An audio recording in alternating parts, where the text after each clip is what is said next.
we've had a look at why the Chathams and indeed all of Aotearoa has hazards like volcanoes, earthquakes and tsunami, but we haven't actually talked about what a tsunami is.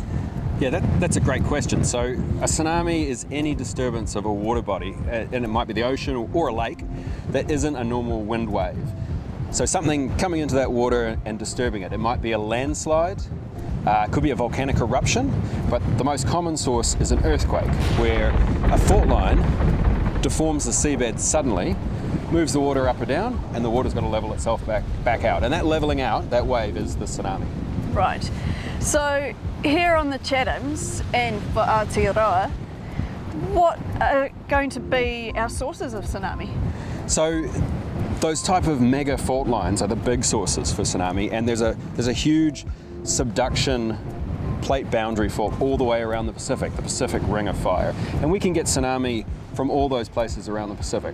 Probably the biggest arrivals come from close by, and those are the ones where you might feel an earthquake from the tsunami generation, and you'd go, okay, is it longer than a minute, strong, hard to stand up, get gone, evacuate. But they can also come from the other side of the Pacific as well. They can come from Chile, Peru, even up by Japan.